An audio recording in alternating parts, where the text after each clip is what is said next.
নমস্কাৰ শিক্ষামন্ত্ৰী ডক্টৰ অনুজ পেগু ছাৰে সংবাদ মাধ্যমত শিক্ষা বিভাগক লৈ দিছে তিনিটা বিশেষ আপডেট। প্ৰথমটো হ'ব শিক্ষক নিযুক্তি, অতি শীঘ্ৰে বিজ্ঞাপন প্ৰকাশ পাব। ইয়াৰ পিছত শিক্ষক বদলীকৰণক লৈ দিছে আৰু এটা আপডেট। আহক ভিডিঅ'ত আলোচনা কৰোঁ। প্ৰথমতে চাব আপোনালোকে শিক্ষা হেতু ডাটাৰ পৰা শিক্ষকৰ খালী পদ নিৰ্ধাৰণ কৰা হৈছে। ব্লক জিলা কাৰ্যালয়ৰ পৰা দিয়া তথ্য অনুসৰি বিতৰণ কৰা হৈছে পাঠ্যপুথি। ৰাজ্যত পুনৰ শিক্ষক নিযুক্তি প্ৰক্ৰিয়া আৰম্ভ হ'ব।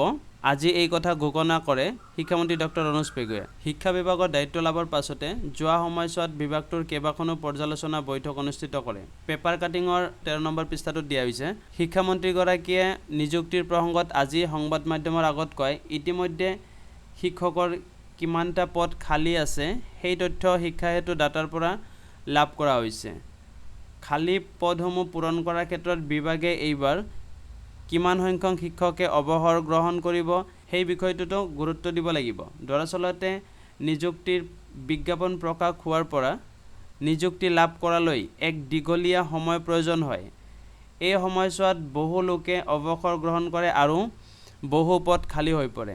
সেয়েহে 2027 চনৰ 31 মাৰ্চৰ ভিতৰত কিমান পদ খালী হ'ব আৰু সেই দিশটোত নজৰ দিয়া হ'ব, যাতে খালী হোৱা পদসমূহ সঠিকভাৱে পূৰণ হয়।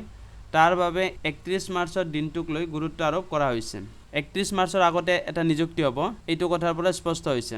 ইফালে নতুন শিক্ষাবৰ্ষৰ এমাহ উকলি যোৱাৰ পাছতো বহু বিদ্যালয়ে বিনামূলীয়া পাঠ্যপুথি লাভ নকৰা বুলি উত্থাপিত হৈ থকা অভিযোগৰ প্ৰসংগত আজি শিক্ষামন্ত্ৰীগৰাকীয়ে কয় যে এখন বিদ্যালয়ক কিমান সংখ্যক বিনামূলীয়া পাঠ্যপুথিৰ প্ৰয়োজন হ'ব তাৰ তথ্য ব্লক আৰু জিলা কাৰ্যালয়সমূহৰ পৰা সংগ্ৰহ কৰা হ'ব। সেই অনুসৰিয়েই পাঠ্যপুথিসমূহ বিতৰণ কৰা হ'ব।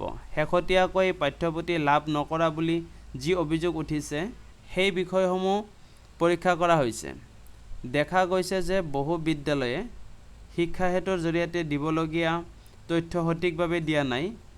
ব্লক আৰু জিলাৰ কাৰ্যালয়সমূহৰ পৰা তথ্যৰ ক্ষেত্ৰত দেখা গৈছে যে বেলেগ বেলেগ মাধ্যমৰ বিদ্যালয়ৰ বাবে পাঠ্যপুথি প্ৰদানৰ বিষয়টো ৰৈ গৈছে। তদুপৰি আধুনিক ভাৰতীয় ভাষা এখন বিদ্যালয়ৰ কিমান সংখ্যক ছাত্ৰ ছাত্ৰীয়ে অধ্যয়ন কৰে সেই সংখ্যাও শিক্ষাসূত্ৰত উল্লেখ কৰা নাই, যাৰ বাবে বিনামূলীয়া পাঠ্যপুথি বিতৰণৰ ক্ষেত্ৰত এই আহুকালে দেখা দিছে। বিভাগে সেয়েহে থিৰাং কৰিছে যে প্ৰতিজন ছাত্ৰ ছাত্ৰীৰ আধুনিক ভাৰতীয় ভাষা কি, ঐচ্ছিক বিষয় কি, এই গোটেইখিনি তথ্য এতিয়াৰ পৰা বিদ্যালয়সমূহে শিক্ষা হেতু এপত আপলোড কৰিব লাগিব। বিভাগে অহা বৰ্ষৰ পৰা কিমান সংখ্যক পাঠ্যপুথি লাগে তাৰ তথ্য নিবিচাৰে। বিদ্যালয়সমূহে ছাত্ৰ ছাত্ৰীৰ বাবে প্ৰয়োজনীয় পাঠ্যপুথিৰ সংখ্যা শিক্ষা হেতু এপত সঠিকভাৱে উল্লেখ কৰিব লাগিব। সেই অনুসৰি এই পাঠ্যপুথি প্ৰেৰণ কৰা হ'ব।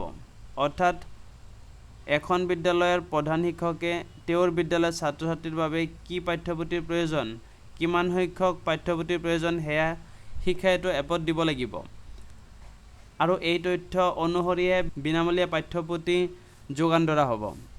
উল্লেখযোগ্য যে আজি জনতা ভৱনত বিনামূলীয়া পাঠ্যপুথি সম্পৰ্কীয় ৰাজ্যিক পৰ্যায়ৰ সাবলীকৃত সমিতিৰ সদস্যসকলৰ সৈতে শিক্ষামন্ত্ৰী ডক্টৰ অনুজ পেগুৱে এক বৈঠক অনুষ্ঠিত কৰে।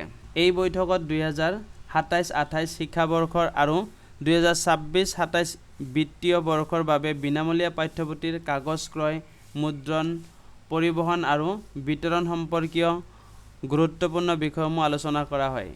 এই বৈঠক মতে বিভিন্ন কাৰ্যসূচী সময়সীমা, ইউডাইচ, শিক্ষা হেতু, দৰ্পণ পৰ্টেলৰ জৰিয়তে নামভৰ্তি তথ্য ব্যৱস্থাপনা, প্ৰাথমিক আৰু মাধ্যমিক শিক্ষাৰ বাবে প্ৰয়োজনীয় বিত্তীয় সাহায্য, নতুনকৈ প্ৰৱৰ্তন কৰা পাঠ্যপুথিসমূহৰ মুদ্ৰণ ক্ৰয় আৰু পাঠ্যপুথিৰ সহজলভ্যতা অধিক শক্তিশালী কৰাৰ উদ্দেশ্যে ই-বুক তথা অন্যান্য ডিজিটেল পদক্ষেপসমূহৰ দিশতো আলোচনা কৰা হয়।